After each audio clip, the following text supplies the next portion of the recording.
Just about 8,100 pounds on the nose. As far as I can tell, the only problem with this here torque toy hauler landing at Advantage One RV Brokers is that it just wasn't used. You are looking at a never even opened entire full RV cover up front right there, because this was also barn kept out of the weather. In addition to that, since this is Haylett RV Brokers, well, I'm sorry, Advantage One Brokers, where Haylett RV consigns things and we sell them on the owner's behalf, but we can still do hitching, pieces, parts, trades, finance, and everything else in between. You can see they're just done camping. Their hitching, their cover, their camper, and all of the good history that goes along with it is included with this RV. This is an awesome way to get a big shiny toy hauler without the big shiny new RV price tag.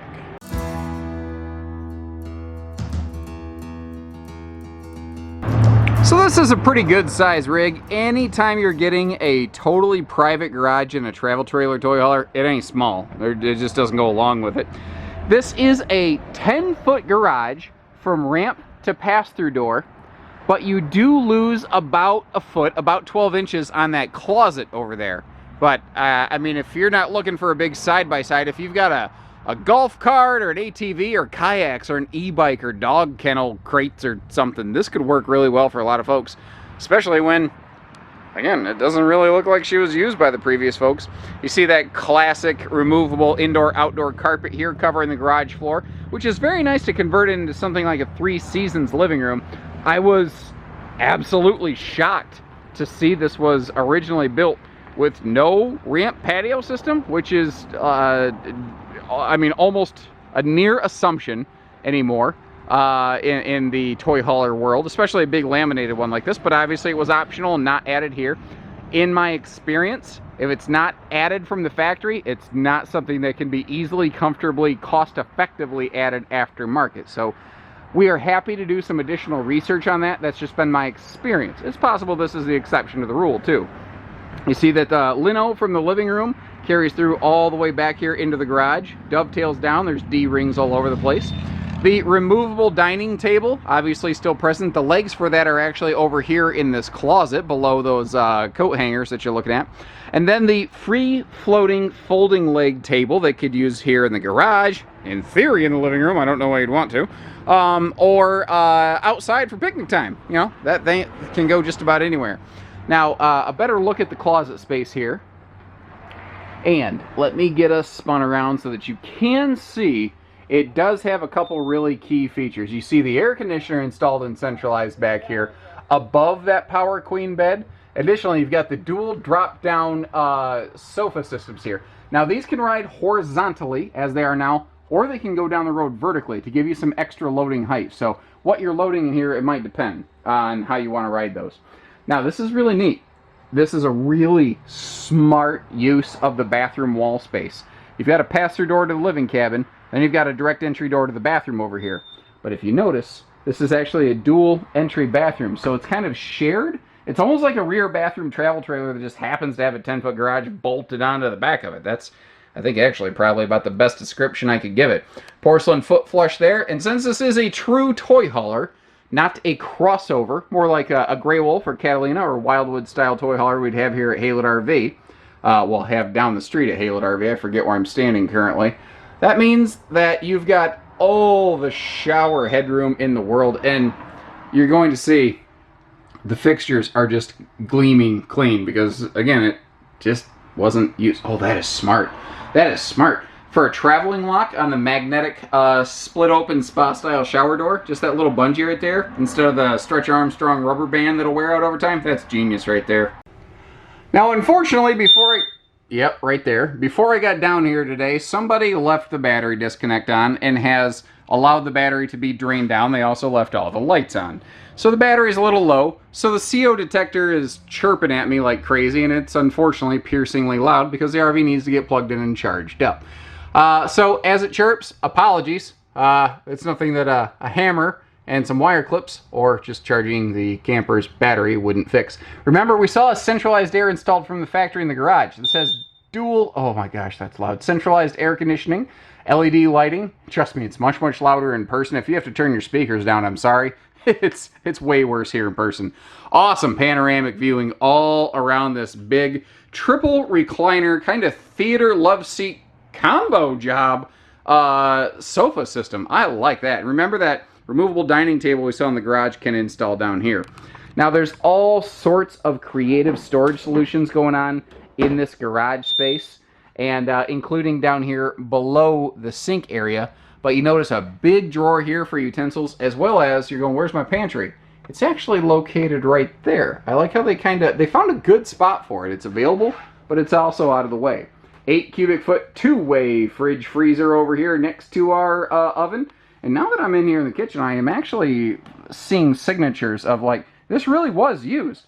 Holy cow, it was well kept though.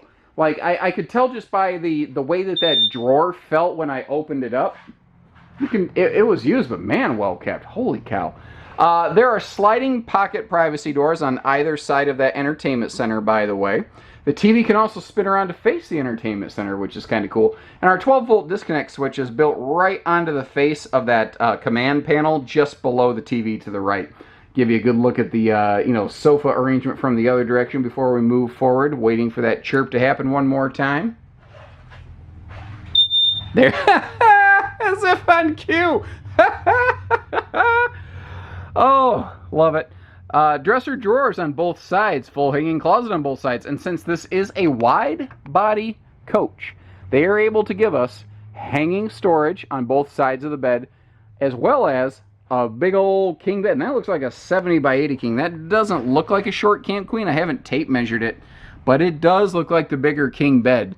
I like that kind of phone charging shelf above the bed as well. And speaking of above the bed, how's about a rain censoring vent fan, dual AC ducts, and then on beside the bed we've got that big viewing window, and that right there is a remote control to be able to operate said ceiling vent fan. I would keep that on the shelf right above the bed. That way I could reach the thing. That'd be awesome. Back outside, away from that ear-piercingly loud CO detector, which is frankly doing its job. It's trying to make sure, hey, I want to keep you safe. I want to make sure you don't get killed. It's kind of important.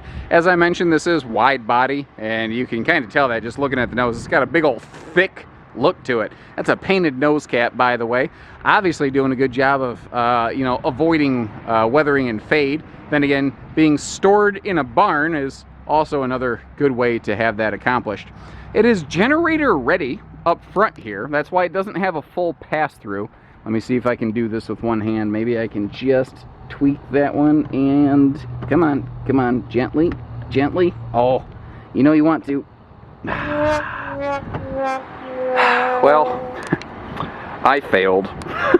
It's actually a nice testament that door right here was sturdy enough and square enough that it wouldn't allow itself to be jihad enough to do the one-hand opening outfit thing. Anyway, this is our generator prep area. You see radiant barrier reflective kind of heat shielding all the way around it.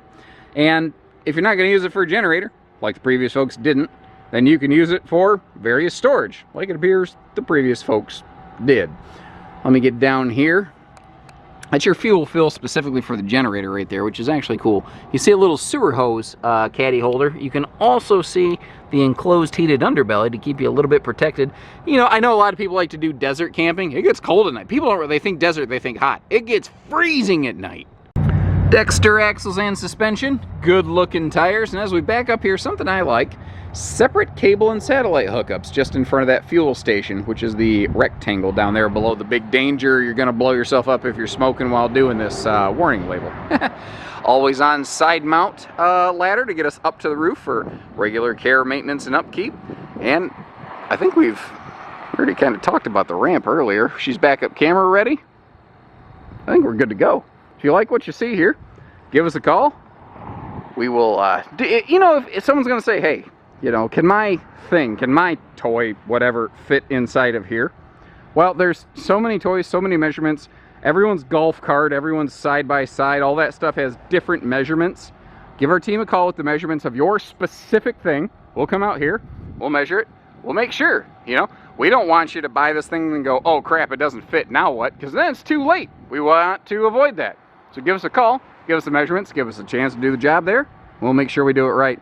Short of that, take care, stay safe, have fun, and happy camping, everyone.